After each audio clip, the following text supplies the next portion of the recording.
What is happening, my good people? Greetings. How are you? How's it going? How's everybody doing out there? Let me make sure this is all right. Just increase the volume a little bit. What is the latest and greatest? Hope everybody's doing well, feeling fantastic and excellent spirits. Yes, it is another live stream. And no, I'm not playing the Blair Witch Project where I'm in the woods with a spotlight in front of me. And yes, I am in the comforts of my own home, not at the sports desk today, but that's quite all right, as we discuss all that's happening in the world of sports. And thank you for stopping by, listening to real sports talk, not what you heard there in the previous couple of hours where they're talking about Shedeur Sanders on June 11th. Does anybody care about Shedeur Sanders today?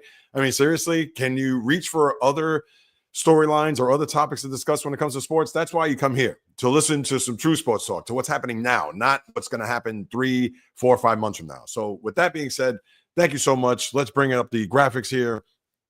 Welcome to today's live stream here on June 11th, the year of our Lord 2025. And for those who are not watching live, if you're watching a replay, you know what to do.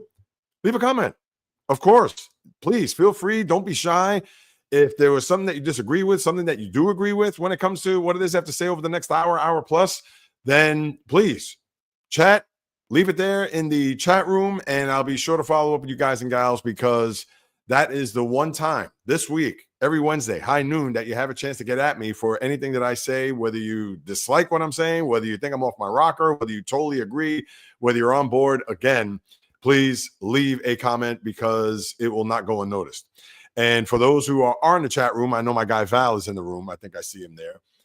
Of course, please share whatever it is that you're feeling. And this is why I do these live streams, because I want to interact with you guys and gals. I want to be able to have the opportunity to hear what it is you have to say, based on my opinions, based on my analysis, etc. This is the whole point of this. It's not like the podcast every Monday and Thursday where I record it, post it, where, yes, you can make some comments about it, but you don't have me right now in living color. So that's the point of this. So don't be shy as well. Please follow suit with whatever it is on your mind and share it. I'll post it up here on screen for everyone to see.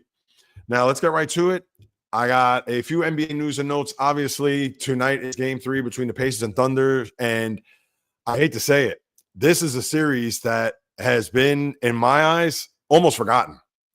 And I understand that this has been the schedule for the NBA Finals for many years, where you have Game 1 on a Thursday, Game 2 Sunday, and then Game 3 Wednesday. So you're, in essence, playing 2 games in 6 days before you get to the Wednesday, Friday, quick turnaround here as we get toward the end of the week. And then they split the series where it's every 3 days leading up to the following Sunday, which I understand. It's for TV purposes. They don't want to interfere with the Stanley Cup Finals and vice versa.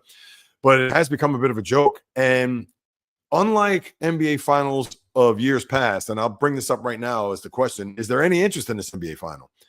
Because these 2 games have been, let's face it, I know Game 1, the ending was fantastic. You got to admire Tyrese Halliburton and what he did there in the final seconds yet again in another postseason game. But that was a bore for more than 3.5 quarters, because the Pacers weren't able to turn on the Jets until about 4 or 5 minutes left, when they cut the lead to 4. Then they cut it to 3, and then obviously won the game on the final shot by Halliburton, which was their first lead of the game. And when you think about what happened there in Game 2 on Sunday night, OKC pretty much stuck to the same blueprint in Game 1, but obviously they didn't fold like a cheap suit down the stretch, to where they went off going away 123-107. So as far as this series, it has been a snooze fest. And as I mentioned about the schedule, this is how it's been here for years.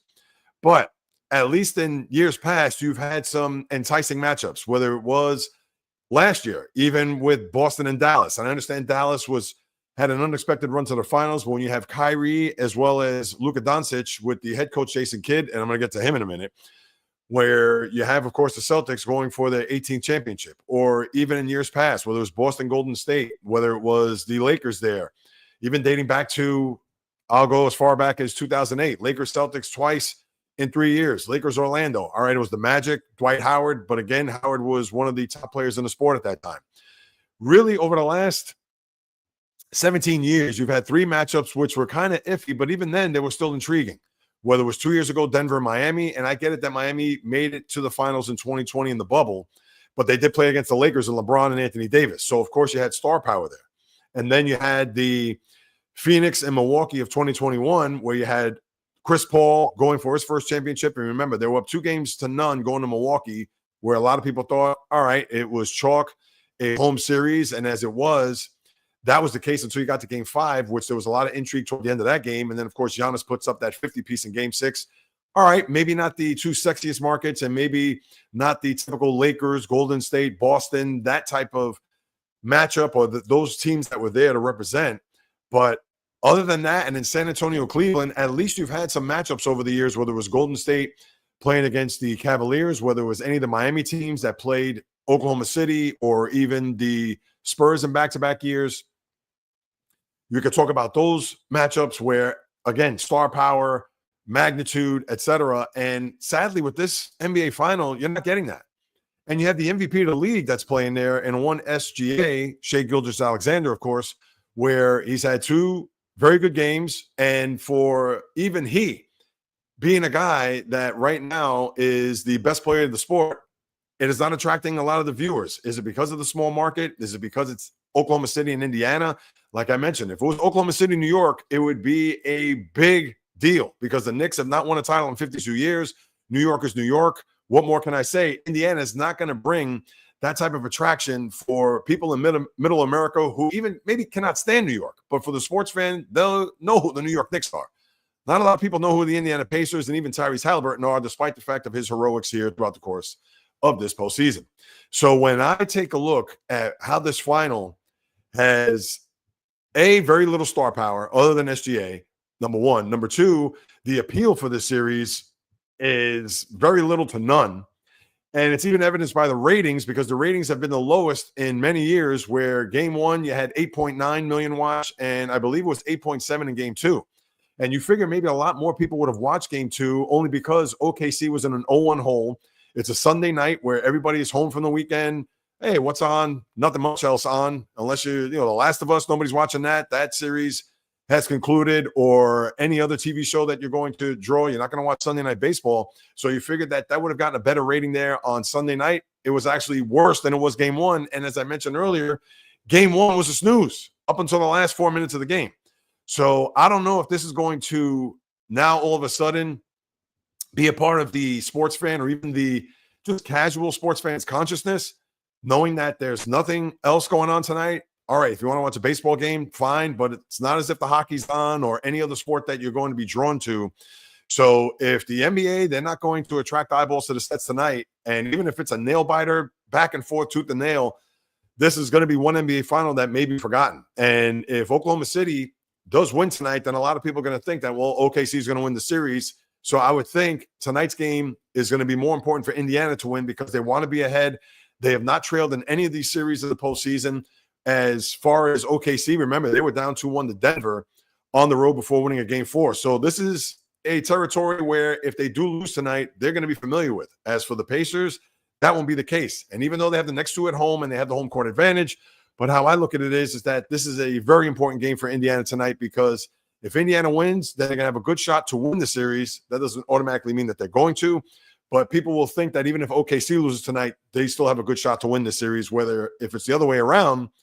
If OKC wins tonight, then a lot of people are going to write off Indiana, despite the fact of their last-second heroics and the magic carpet ride they've been on. But who knows? Maybe now the clock is getting close to 12 and the glass slipper is starting to feel a little tight. But there's still plenty of basketball to be played. You still have 5 games. best of 5, and the home court does belong to the Pacers. But as far as interest, there has not been a lot of it because these games have been spread out way too far. It's almost been forgotten in my eyes.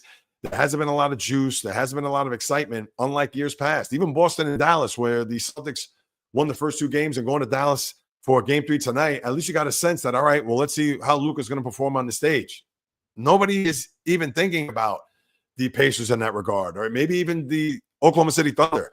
Maybe if it was OKC, New York, or Boston, or a team like that where people are familiar with, they would be drawn to watch. But other than that, to me, I feel from afar. Now, I don't know. I'm not taking the pulse of every basketball fan out there.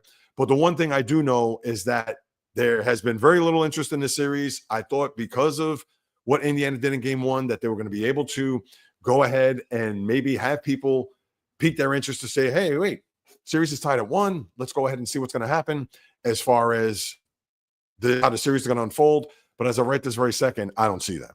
So when it comes to the NBA Finals, that's what we got there. So I'll move it along here. And I think OKC tonight, as I mentioned on the podcast on Monday, of course, Apple, Spotify, here on YouTube as well. How I look at the game tonight, I think I want to see how OKC is going to respond because, yes, it is important for Indiana to win, as I mentioned.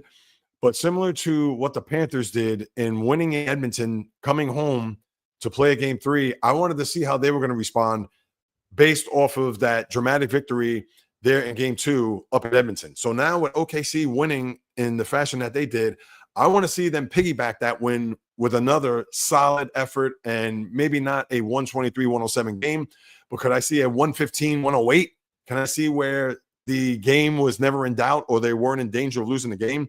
And even if they win a nail biter, that's perfectly fine too. But this is an OKC team that had 168 games in the regular season, as you know, has had a very good postseason run. Yes, I understand Denver gave them all they can handle there in the conference semis, but I want to see what they're going to do because Indiana, we expect them to come out an NBA Finals game at home for the first time since 2000.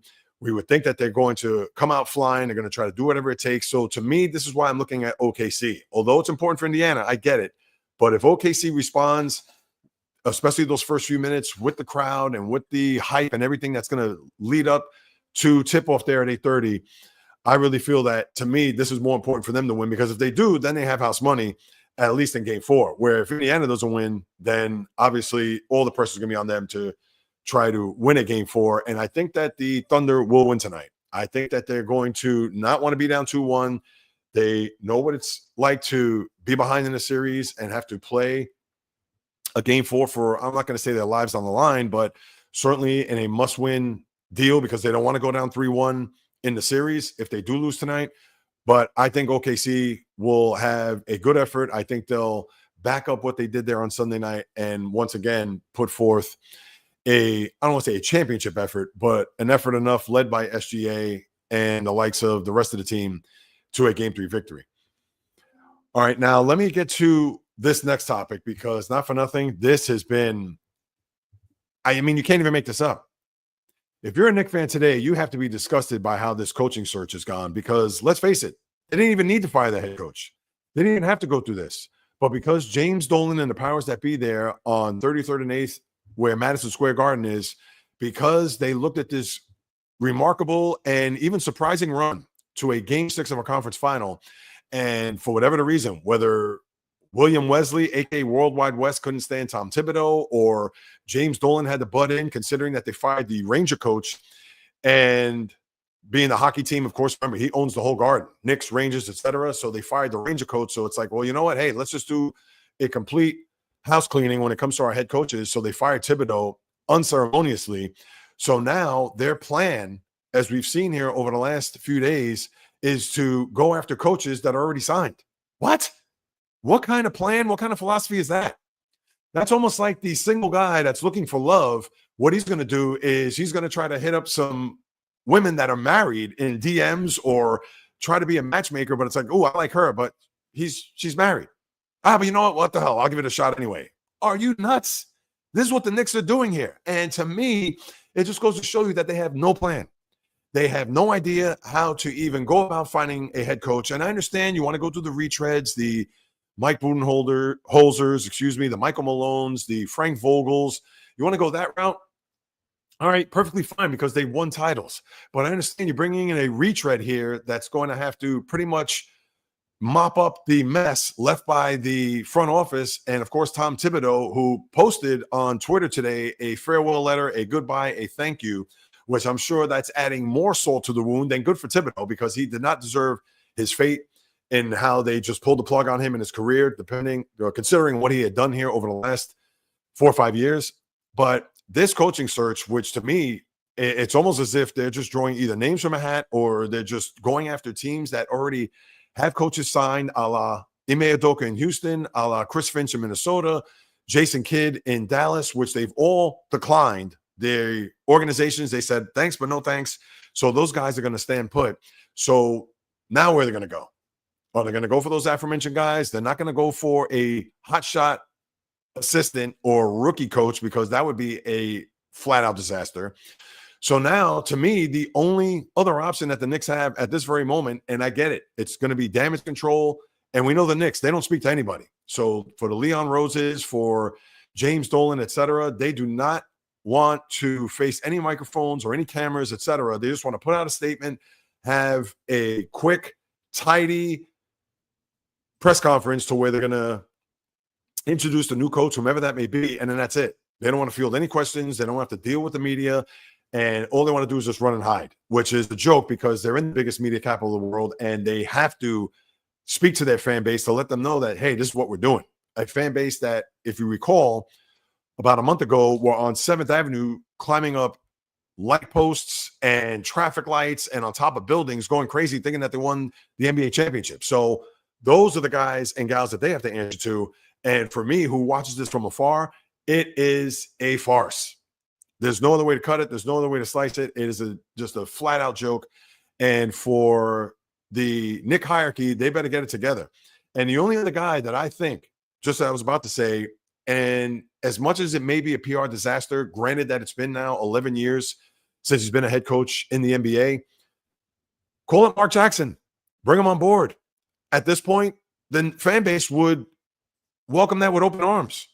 They would certainly look at Jackson, and there may be some moans and groans, maybe based on what happened there in Golden State toward the end. There could have been some words that were said toward the front office that were certainly maybe a bit salty on Mark Jackson's side, whether it was to a particular person or a particular group, that we don't know. And I'm sure, let's say, if he does get interviewed and gets the job, all that's going to bubble to the surface, and that's going to have to be answered, which I'm sure the hierarchy does not want to deal with. But guess what? Where else are you going to go? You're not going to go Patrick Ewing. We saw what happened in Georgetown, and granted, that's college as opposed to the pros, and maybe he does deserve a head coaching job, and why not with the Knicks? But Mark Jackson is the guy because he has been an NBA head coach. He has had success in the league, and granted, he had Steph Curry and Klay Thompson on his team, and even Draymond, all three guys young before they went on their championship runs. But guess what? Point guard, to work with Jalen Brunson as a point guard, you bring in some reinforcements as far as adding some length to your bench, and away you go. And you take a shot and see what happens. And maybe if you do bring in Mark Jackson, and I understand you want to try to sweep all of the baggage under the rug, which will be difficult, but at least the fan base would be satisfied with that choice as opposed to a Michael Malone or Mike Budenholzer or Frank Vogel or guys like that. Even Jay Wright, the former Villanova coach, turned them down. So yeah, they're going to have to look under every rock and under every surface to try to find a head coach when they actually have a guy that's right in front of them who was a former Knick and a guy that knows his way around New York and knows the temperament of the fan and has a pulse of the city. So to me, that's the no-brainer choice. I get it. It's a little bit risky based on what happened there with Golden State, but let's see what's going to happen. They're making this a mockery of this whole scenario where they didn't even have to go through this. And now that they are going through this, it's almost as if they're doing this on the fly. Like, oh, where do we go next? What are we going to do? Again, you can't make it up, and it's just a complete joke. All right, so a couple of comments there. Let's get to that before I get to the hockey. Hey, what's going on, Val? As always, thank you so much for your support, and I'll give you a wave too, wave back. Thanks, my man. Always keeping it real here on the live stream. So we will continue with the next thing, and I'm going to talk a little bit hockey because I got to get into this Stanley Cup final, which the other night was an embarrassment for the Edmonton Oilers.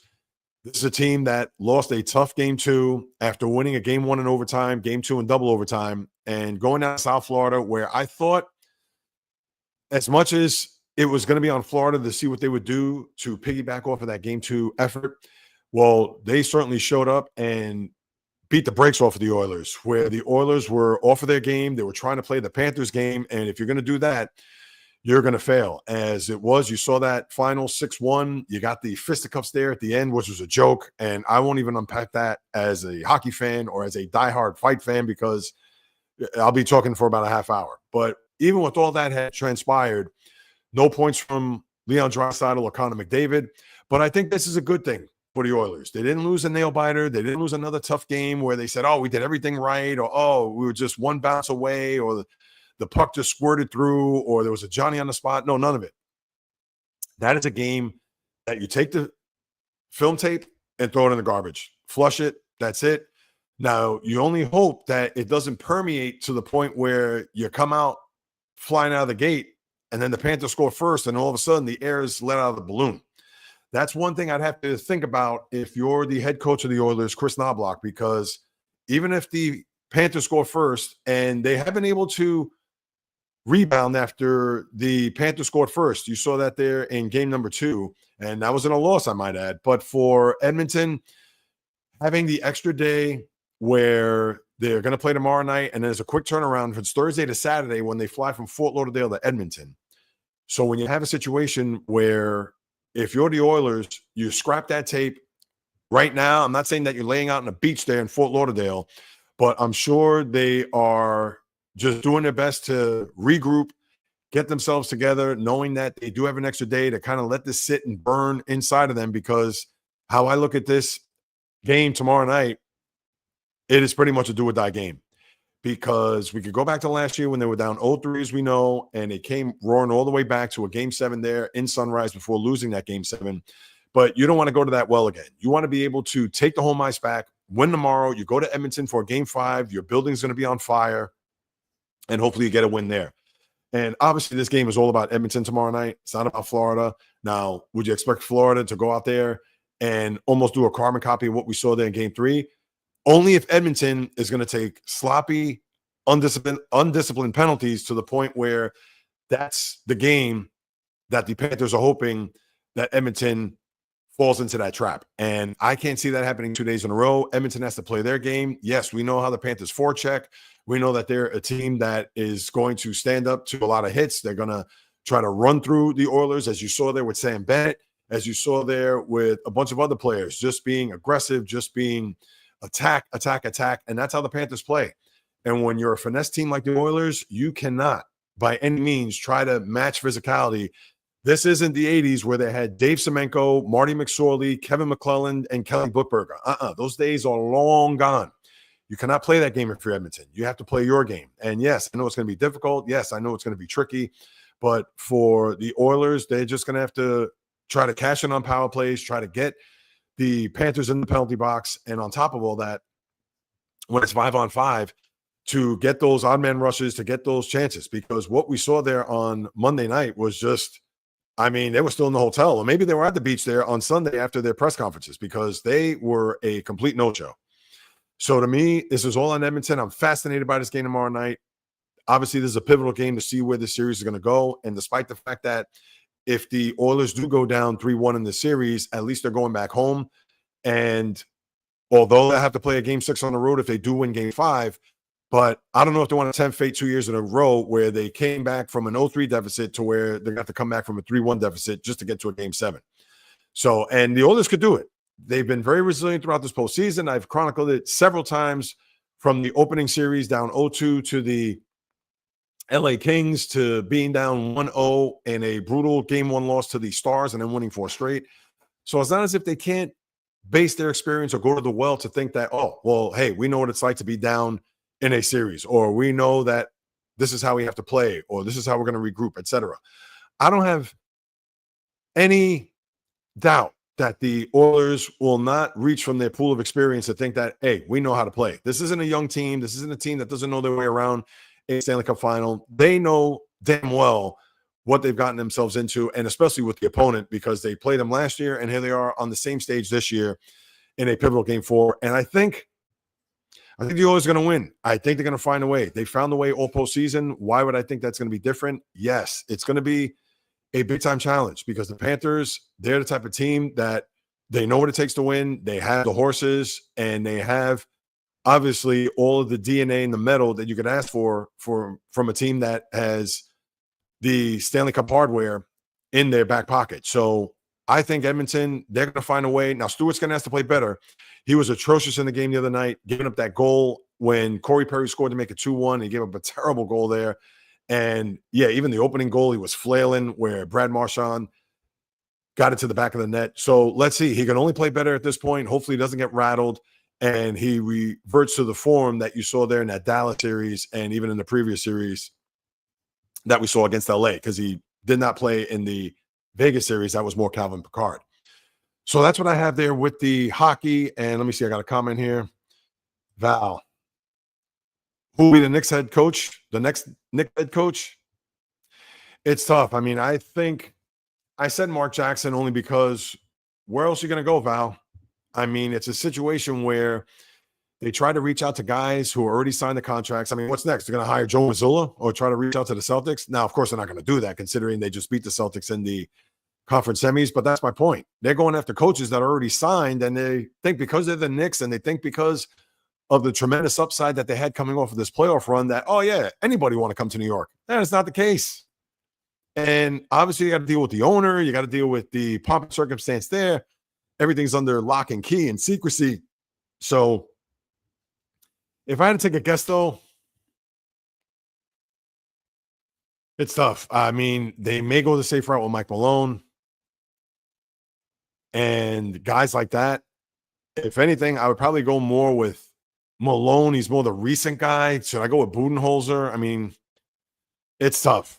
It really is, Val. I couldn't even tell you the Knicks head coach is. I mean, I can tell you who I think it should be, and that would be Mark Jackson. But who I think the Knicks will hire when it's all said and done,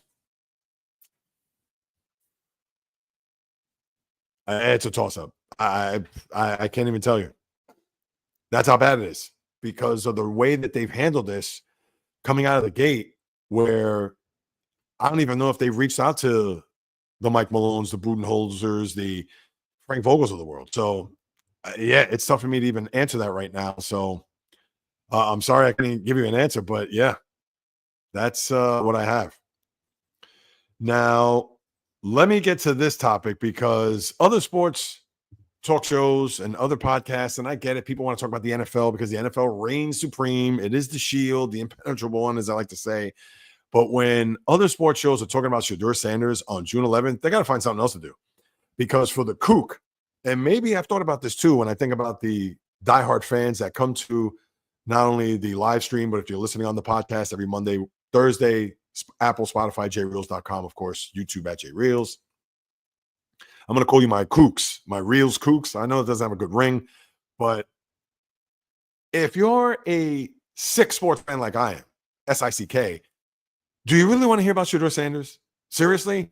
Aaron Judge is having a year that is unlike any other. He is literally not only just the MVP of the American League, he's the MVP of baseball, but we understand they just give the awards out to each individual in each league. And as of right this very second, he is the MVP. Might as well just give him the award right now, because if he remains healthy the rest of this year, he is going to win the MVP by far. There isn't anybody close in the American League at this very moment. Do you know the numbers? 24 home runs. He's batted over these, what is he, 393 right now? And let me pull up the exact number because let's face it, this guy was from another planet. And you know what? There has to be a better league than Major League Baseball because he doesn't even deserve to be in the MLB right now, because there has to be a league better, because his numbers have just been flat out off the charts. And I don't want to hear that, oh, nobody wants to hear about that here on June 11th. Well, does anybody want to hear about the Cleveland Browns quarterback situation during mandatory minicamp? Not this guy. Baseball's happening now. And I get it. Baseball has waned amongst the sports landscape because it is a 20th century sport. People are going to look at baseball as guys like me who have grown up watching baseball as I don't want to say it's a fad, but it's passé. And for those out there that are not paying attention, well, guess what? You need to pay attention to what he's done here, because he's batting 396, 24 home runs, 58 RBIs, and he's played in how many games? 65. Right now, he's on pace to hit, I would think, close to 60 home runs. He's going to drive in pretty much a similar number of RBIs he had last year. He was, 58 and 144. He's not going to bat close to 400. I'm sure he's probably going to bat somewhere 350, 360 when it's all said and done. We know he plays a solid right field. I mean, seriously, just give him the MVP right now. He hit a bomb over home run last night in Kansas City. It was 469 feet. The guy is just a monster at the plate. And I understand come October is a different story. Come October, he bats 200. He strikes out a million times. He doesn't get timely hits. And that's all fair. But in the regular season, where the Yankees are in first place and he's putting up video game numbers, how this is not broached, how this is not talked about on any of the sports channels and shows and podcasts and things of that nature is a disgrace. Because baseball is the only sport right now, and yes, I understand the hockey and the basketball, but they're in their championship rounds. Baseball is the only sport that's happening right now. And what he's doing and the numbers that he's putting up are maybe not historic just yet, because he's on a pace to match his numbers from last year. But come on, 396? Who's batted 396 in June? You got to go back to Tony Gwynn when he batted 394 in 1994, right before the strike. Or even George Brett, who batted 390. And this is a guy who's a power hitter.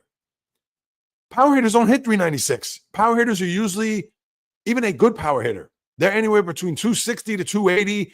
Maybe you'll have a year where they're in 290 or even 300. But this is just, I mean, you can't even wrap your head around it and what he's done. And I get it. He's Aaron Judge. Everybody knows the press that he's going to get, and him, the pub, everything that he warrants and deserves. But from the sports media and how they could just push this aside to talk about football or to talk about other things, I mean, that is just, to me, that is sports talk malpractice. And you know you're not going to get that here when I talk about it, because, as you know, I talk about everything. And please, Shedeur Sanders is the last thing that's on my mind. So if you want to hear about Shedeur Sanders or Jerry Rios, come on. He's in a quarterback fight there in Cleveland. Can we get to training camp first? Can we get to some preseason games where he could play and to see how he's going to do under pressure? And I get it, it's going to be against backups, but really, we're going to talk about Shedeur Sanders now? Oh, and yes, I understand it's for the young crowd. I understand it's for the young demographic to where they want to hear about Shedeur Sanders. No, I want to know what's happening now, not in minicamp, mandatory for 4 or 5 days where he could be picture perfect. He could complete every pass. He could not throw an interception. He could throw 100 touchdowns. When that's all said and done, when they close out camp, does anybody care? And you know what the answer is to that? No one. Please, people, come on. Let's get a grip. Let's get a sense of what's happening in the sports world right now. And Aaron Judge is what's happening in the sports world. And it's coming from a Met fan. So I don't want to hear it. Please, the guy has just been, forget about phenomenal. I mean, the guy's just been otherworldly. And if you don't think so, or if that is just Aaron Judge, typical year, what, it's baseball, nobody cares about, I don't want to hear it. Sorry. I mean, if he was doing this and he was batting 300, all right, fine. 396. Remember the last time somebody hit 400 was Ted Williams. What was that, 1951? Now, Aaron Judge is not going to hit 400 when it's all said and done. He is not. But here we are on June 11th, and he's 4 points away from batting 400. Come on, people, get a clue. All right, anybody got some comments here? All right, no comments? All right, fine. So that's what I got to talk about the baseball. I mean, other than that, you have not much else going on. I know we can talk about the races. I know LA and San Diego, they split the first 2 games in that 3-game set. They're going to play tonight to wrap up the series, or maybe it's this afternoon. That I got to double check. But that's what you have there with the baseball as far as Judge is concerned. And listen, I know that this is not going to be a popular choice here, but I got to bring this up. Tomorrow is the 3rd golf major of the year, that being the U.S. Open. And I have a problem, not necessarily with the U.S. Open, and this is the 2nd best golf tournament of the year. And mind you, we just came off of what happened there at the French Open. And maybe I could spend a word or two on that after this. But because we're a few days removed from that, obviously nobody's really wrapped up in what Carlos Alcaraz did, although that was a match for the ages. But the problem that I have here, and I know the PGA, they're not going to put the genie back in the bottle, but can we move the PGA Championship back to August? Because to think, once Father's Day comes and goes, you only have one more golf major of the year, and that's the Open Championship, the British, as we all know, and that's going to take place next month around this time. And then that's it. Nobody's going to care about golf. I understand you have the Ryder Cup there later on in the year, but let's face it. If you move the PGA, and I talked about this even after the PGA, move it back to August, at least in the month of August, where other than baseball, you got nothing going on. Yes, you could talk about exhibition football, which I couldn't watch if it was in my backyard, draw the blinds, etc. But for the PGA, can we move it back there? Because August is a slow month. You're going through the dog days. You're going through the second sports dead zone of the year because it's just baseball. Yes, I understand you got the U.S. Open tennis, which is at the end of the month there in my backyard at Flushing Meadow. And yeah, you'll have the football. Everybody's going to be geeked up over. College football will be on the horizon as we'll start in that last weekend of August, just a smattering of games. But put it then. And that's where it was all these years up until about, 6-7 years ago? And at first, I got to admit, I did like it because, yes, it was in succession. You had it April, May, June, July.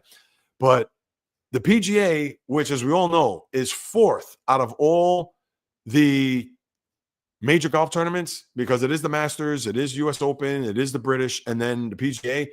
And as you saw there last month, it didn't really have a lot of buzz. It didn't have a lot of fanfare. And unfortunately, I won't go as far as saying that it was a flop because we saw it unfolded. But the first 2 days, you had no names at the top of the leaderboard. And it made you think, like, wait a minute, why should I even watch this? But yeah, so that's my thing. I understand it's the PGA. I'm not talking about the U.S. Open, but the U.S. Open does tee off tomorrow. And let's see Scotty Scheffler. Let's see if he can continue. Obviously, he was the one that did win the PGA there last month. And with the U.S. Open, how I look at it is it's all going to be about the golf course. The course is long. The course is going to be, you would think, the guys that grip it and rip it off the tee, a la Bryson DeChambeau, that is one that you're going to look at here, maybe as a guy that could be at the top of the leaderboard come Sunday. But hopefully this U.S. Open will, as many people will think, maybe the players will be brought to their knees because the golf course is just so vast and so long that who knows how this could play out. You may win this tournament at 5 under and not, 9, 10 and above when it comes to the final round there come Sunday late afternoon. But how I look at it is, and I won't give a prediction now. I'll talk about predictions there tomorrow on the podcast, of course. But when it comes to this tournament, I think the course is going to be the story, and I think players will play well here, but I would not be surprised that out of the gate, it's going to be a little bit sluggish. You may not see a big number put up there by any of the golfers, whether your name is Rory McIlroy or Bryson DeChambeau or Brooks Koepka or Cam Smith or Colin Morikawa. You're going down the list. So for the tee times tomorrow, which will be bright and early and throughout the morning, and to get us set up for this third major golf tournament of the year, you can only hope that there is some buzz come Sunday and that there is a good leaderboard as you get to the final round. And like I said, I'll unpack a little bit more about that tomorrow. But for as of right this moment, another golf tournament on the horizon, another thing that we could discuss there come Monday. And obviously, you'll be posted throughout the course of the weekend on the YouTube channel when I post my shorts to see if there's any buzz. And I know that with the PGA, I didn't really talk about it until that Sunday. So let's see if this will be a 180 from what we saw there last month with the PGA Championship. And hopefully the U.S. Open will be as advertised as a tournament that is going to be competitive, as one that you're going to have some big names at the top of the leaderboard. And of course, if you have a couple that are guys you're not familiar with, yeah, that's good too. But you don't want to start the first 2 days, as you saw last month, where guys, you wouldn't even know if they fell on you, if they were golfers or not, or even at the top of the leaderboard. But you'll get a sense and an idea after the first round tomorrow as to not only what their scores will be, but who will be near the top heading into the weekend. All right, let me see what we got here. Hey, Everyday Mets, what's going on, my man? And let's see, Jeff McNeil. To the Mets trade for Duran Duran. Jeff has better stats than those guys. Now, here's the thing. It's interesting you say that because if you're looking for an outfielder, Now, I don't know if the Red Sox are going to trade Duran, and I know they're bringing up all their young studs here. Obviously, Christian Campbell's been on the team. They just brought up Roman Anthony, who got his first RBI. And Marcelo Mayer hit his first home run at Yankee Stadium over the weekend. So, yes, they do have a very good farm system. Now, with Duran, listen, he would be a guy that you could certainly trade for. And I don't know if the Red Sox are going to want Jeff McNeil. That's the thing. So, McNeil's a guy that when he's on, we understand he's a very good hitter. Won a batting titles, we know. But I don't know if the Red Sox will want to trade for a guy who has another more year on his contract. He's only making $12 million, so it's not as if it's a situation where they're breaking the bank. But listen, any Met fan would say yes, but I think the Red Sox would say no. Why would we want Jeff McNeil? And I understand if he does continue with those type of numbers that he'd be attractive for anybody. And McNeil, I know it's tough because I'd rather see Luis Angel Acuna there. I'd want to have him go through the growing pains and have him be the everyday second baseman to go along with that tandem with he and Francisco Lindor. But I don't know if there's a market for him. Now, he's going to have to really, to me, he has to be more than 800 OPS. I think that if they're going to get anything worthy back, he's going to have to play a little bit even more, I don't want to say over his head, because we have seen him perform well when it comes to him at the plate. We know his fielding isn't great, as obviously, but I really truly believe that because there's still a month and change to go to the trade deadline, that he does have some time to increase his value, and hopefully he does so, because maybe if the Mets can trade him, now who knows, depending on what team, they may have to even pay some of that salary. But again, that's a pittance for Steve Cohen. But I really believe that right now, you're not going to get anything for Jeff McNeil. You'll have to wait a month from now. And obviously, if his value does go up, if he does continue to hit and get his average up higher than what it is right now, as well as his OPS, then maybe get something back. I don't know if it's going to be Duran, but we'll see. I know McNeil is his center field replacement. I know he misjudged the ball there the other day, if you saw, in Colorado. Could be our replacement. We could save our prospects, not trade for a center fielder.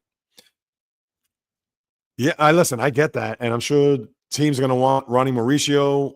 I'm sure they're going to want to go that route, or even to try to see if they could pluck Acuna. Who knows what's happening with Drew Gilbert? I haven't really followed what's happening there with the minor leagues. And remember, Drew Gilbert was the center fielder that they got in the Justin Verlander trade. So if McNeil, if he's going to be dangled for trade bait to bring a center fielder, then fine. But I think if they're going to do that, they're not going to bring a guy back that has a contract that's less than him. It's going to have to be an equal value.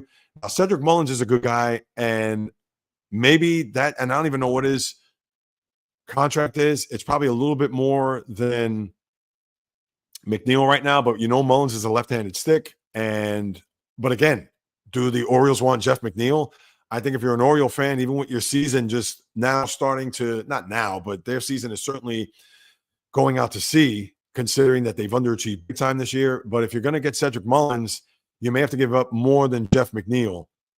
And who knows if they're going to want to ask for one of the young studs. I wouldn't do that if I'm David Stearns, the VP of baseball ops. But yeah, and look at that. Like you said, Cedric Mullins is a free agent, so that's a rental. Now, and McNeil still has one more year left on his contract. So I don't know if the Orioles would want that when it comes to just a straight up trade. I think it's going to be McNeil and somebody else. Who that somebody else is, I don't know at this very moment, but that would be a little bit risky. And I understand you want to have a center fielder there. Tyrone Taylor, we know defensively is great, and he has had his moments there at the plate. And I also understand that his 240 average, you can hide him at the bottom of the order. But yeah, you want to have a little bit more. You want to have a guy that Taylor's a very good fourth outfielder. And yes, Cedric Mullins would be a good guy to plug in there. And even if it's a situation where it is for a rental, but I'm not giving up, obviously, a ton for him. I'm giving up a player to be named later, or just a marginal prospect for him. So yeah, this isn't going to be a situation where, think about this, everyday Mets. This isn't going to be a Javi Baez for Pete Crow Armstrong, because we know how that trade's turned out so far, and obviously not good for the Mets. Now, granted, we didn't think PCA was going to turn out to be this type of player, where to me, he's a better version of Brandon Nimmo. This isn't a Jared Kelenic 2.0. Kelenic, who's been obviously a big-time underachiever during his time and has had moments in Seattle and maybe with the Braves last year, but he has not been what a lot of people thought he was going to be, that number one pick from the Mets. What was it, back in 2018, I believe, or 2017? So, yeah, I don't think the Mets are going to want to make that mistake. Mullins or try to give up a former number one pick or a big-time prospect. Again, you're going to give a marginal prospect back to the Orioles in order to get Mullins. But you know what? I kind of like that because Mullins will be rejuvenated. He does have some pop in his bat. He does play a very good center field. And that's one I actually would welcome with open arms. In fact, maybe I'll bring that up in a future, whether it be tomorrow as we get toward the end of the month when we're about less than a month away from the trade deadline, because I think the Mets, listen, they need to have some stability in center field. And I get it that you can mix and match and you can platoon and so on and so forth, because obviously right field you're set and left field you're set. But I would want to have a guy that I know I can rely on. And Taylor, you could plug in, I get center field, but if you want to plug him in for a late defensive replacement, let's say if the Mets are in a playoff game and they're up 8-2 and you want to spell Juan Soto for a couple of innings and you put Taylor out there, fine. No problem. You could do that. Or even in a regular season game for that matter.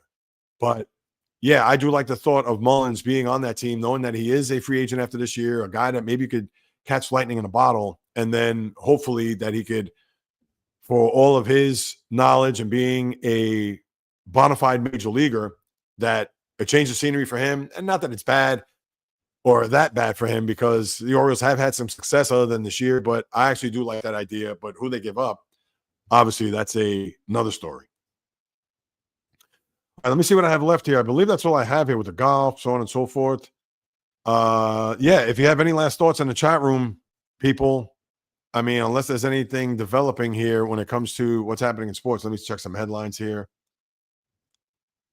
No, that's it. Yeah, talked about the Knicks and the hard tag and reignites Chisholm's feud with, who was that, with the I know last night we saw that there in the postseason last night with Michael Garcia. I mean, please, I mean, that's a story. Rangers seek to trade Chris Kreider to the Ducks. No shock there. And that's in hockey, but nobody's thinking about hockey trades at this very moment. Yeah, that's what you have there, people, with the latest edition of the live stream. Unless you got any last minute thoughts, questions, comments, suggestions for the live stream. Of course, I want to have some guests on the live stream as we move it along. All that is a matter of timing. Of course, I'm trying to get guests for the podcast as well, for those who do listen to the podcast. And I'd be curious to know. I see a comment up here. I'll get to that in a second. I do want to know what any suggestions that you might have.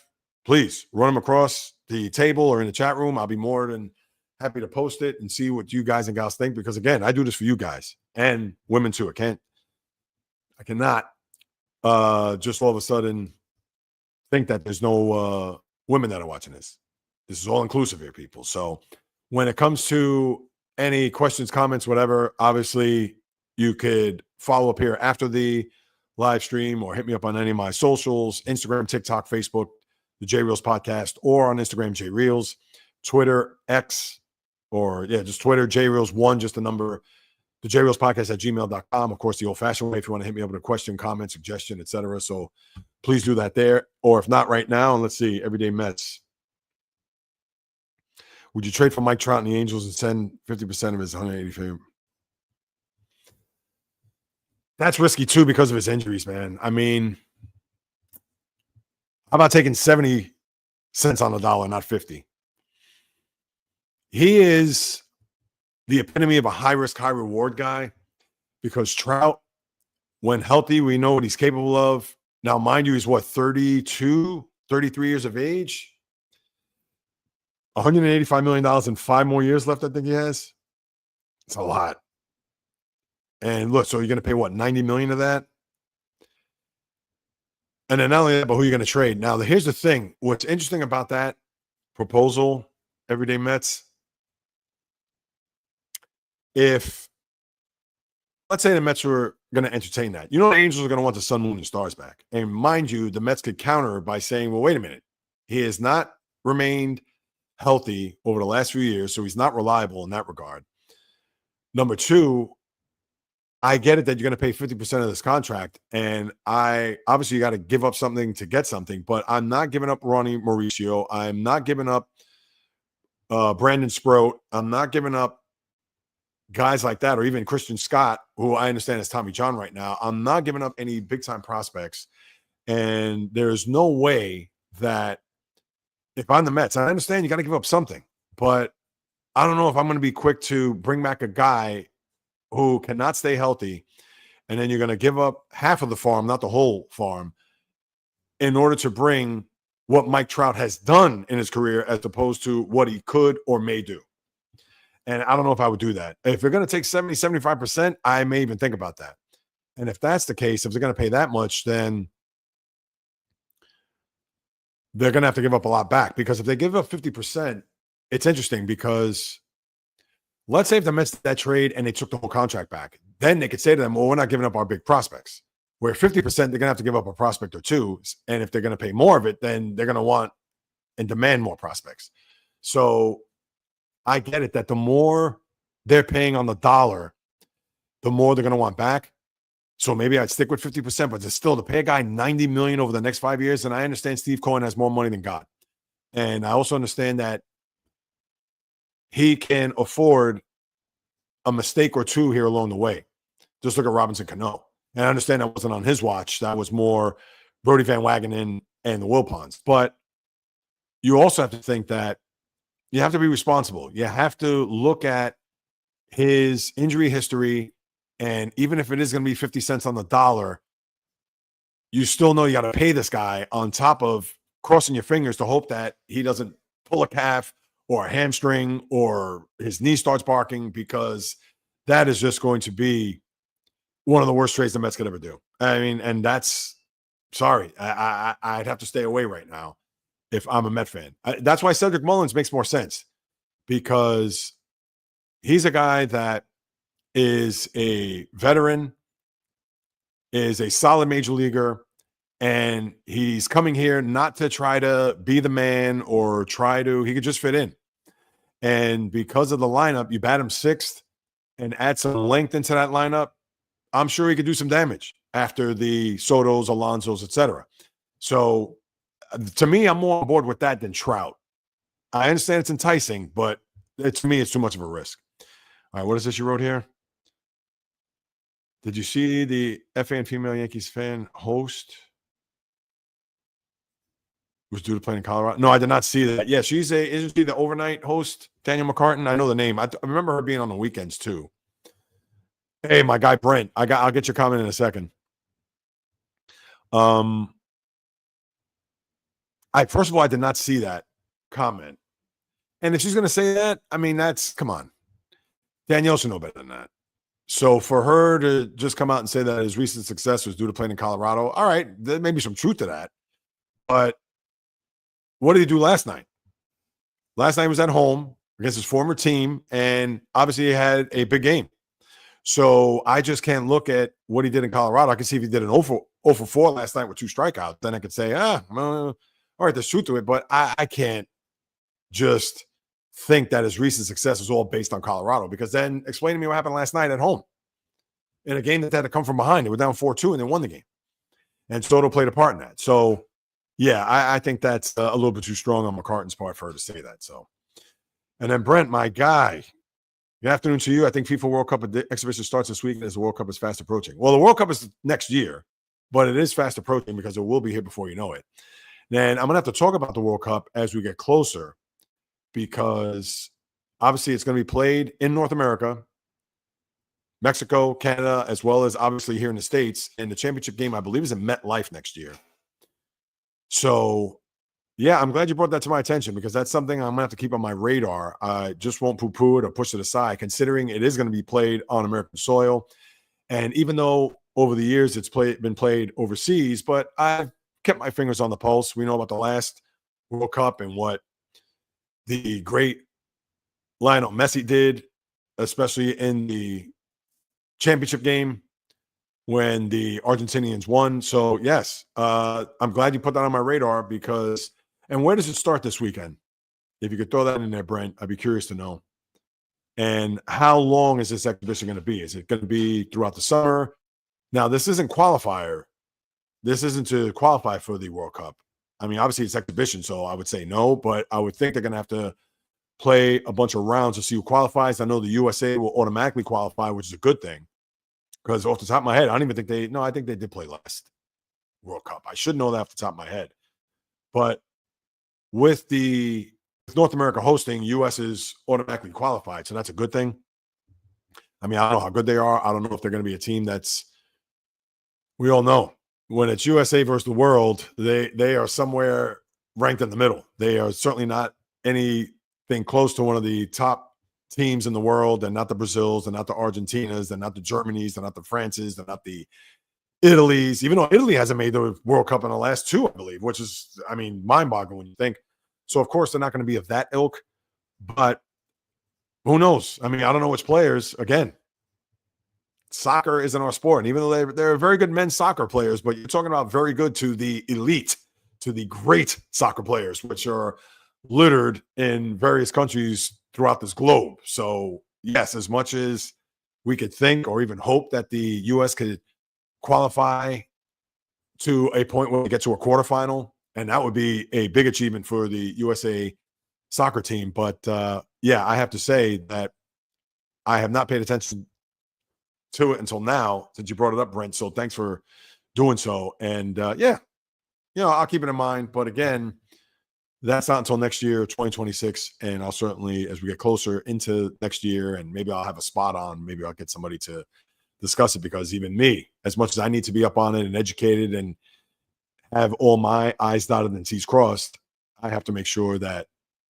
I know what I'm talking about, because I'm certainly not going to come on here saying, hey, FIFA World Cup and blah, blah, blah. Meanwhile, I couldn't even tell you a player on the Brazilian team or the Argentinian team or any team for that matter, even U.S., because I couldn't even tell Christian Pulisic. He's probably the only guy off the top of my head that I could tell you that's going to be on the USA team. So that's what you have there with the soccer. So, Brent, I appreciate that. And if you could tell me what the schedule is, I'd be curious to know. But all right, one last thought from the chat room, people, before I sign off. Again, I appreciate each and every one of you. Thank you so much for stopping by. And I'll give you a couple of minutes before you chime in. I'll close out with some housekeeping notes. Coming soon, I'm working behind the scenes on some critique videos. And you're probably wondering, critique videos, what is J Reels going to do? Yes, I have quite a bit in store, and I'm in the process of editing one. I still have a few more to make. I want to have a little bit of a series that I could post once we get into the third quarter of 2024. So considering that July 4th is the first Friday of the start of the third quarter, I would like to put forth on the channel at JReels on YouTube my first critique video. And this first video, actually, I'll give you a little hint. It's a good critique, if there's such a thing. Because when you think critique videos, I'm going to be bashing or I'm going to be criticizing someone or a topic or a story, etc. But no, this one's actually a good one. I won't tell you what it is right now, but that's going to be the first of many. And as long as I can get at least 6 under my belt, so I could post them every Friday, and then, of course, start to generate more buzz and interest, etc., and then critique and post as we move it along. So that's one thing. And if you haven't subscribed to the channel, shame on you. No, I'm kidding. Please subscribe, people. I implore you to do so, because all that's going to do is increase the visibility of this live stream, of this channel, of the podcast, etc., to all the others that are out there, because we all know everybody's competing. Everybody's trying to get subscribers. Everybody's trying to make a name for themselves. And as maybe you do or do not know, I'm doing this full time. So, of course, I'm trying to generate some income in the process and try to get to the 1,000 subscriber mark and get to a point where I can start to monetize on the channel with other means too. And I do have a couple of brand sponsorships that I have, not partnerships. So I'm looking to get the partnerships. That's the big goal. So for those out there who haven't subscribed, please do so. And also subscribe on Apple, Spotify, jreels.com. That's the website. As well as throw me a few stars, leave a comment, post your thoughts of the podcast itself. I would really appreciate that. You all know that the Wednesday live stream, high noon, you see it scrolled there on the bottom, as well as the channel, etc. So I don't have to repeat that. And of course, the latest edition of the podcast comes at you tomorrow. Yes, some of the things we talked about here, but I'll get into my US Open preview. I'll give you a prediction on that. We'll obviously talk about Game 3 tonight of the NBA Finals, Thunder Pacers. We'll preview Game 4 of the Stanley Cup Finals. Get to the baseball. I'll, of course, throw my hat in the ring again for Aaron Judge. We'll talk about that and anything else that's going on. I know Aaron Rodgers. I don't know if people want me to get into that. Yes, he is a Pittsburgh Steeler officially, met the media, etc. But what I have to say about that is it's interesting because the Steelers need him. And obviously, he had no other job out there, so he needed the Steelers. So let's see if it works this year. But obviously, there's plenty of time to talk about that. And, of course, I want to thank each and every one of you for stopping by. And, of course, if you watch the replay, leave a comment as well. And speaking of which, I got a couple of last comments here in the room. Let's see what we got. To my guy, Brent, absolutely can't wait. And, yes, Brent, have a wonderful rest of the day, too. You like the format. Thank you so much. And you're coming from north of the border, so you know I appreciate your time and, obviously, your participation. So, with that being said, people, as always, thank you so much for your support. Thank you so much for passing by, carving out precious time out of your day to listen to what it is they have to say about what goes on in the wonderful world of sports. This is the toy department, as we like to call it. It's in the blood. It's in the DNA. This is what I do, people. Talking sports since birth. This is my passion, my just everything. And just for you being here, I sincerely and gratefully appreciate it. Please check out the podcast coming out tomorrow on the aforementioned platforms. And again, subscribe, because whether you do or do not know, I'm built for this. I was born to do this, in the blood, in the DNA, as I like to say, talking sports since birth, with nothing but passion, fire, energy, fury, with my thoughts, opinions, critiques, praise, analysis, feelings on anything and everything that happens on the world of the diamond, ice, gridiron, hardwood, golf course, racetrack, tennis court, boxing ring, octagon, you name it. From my lips to your ears, from my heart to your soul, from where I am to wherever you are, the J Reels live stream always comes live, correct, direct, and in full effect. From the South Bronx, the South Beach, the South Central, the South Pacific, and all points beyond. Peace, love, and God bless everybody. And until next Wednesday on the live stream, high noon Eastern time, on the flip, baby.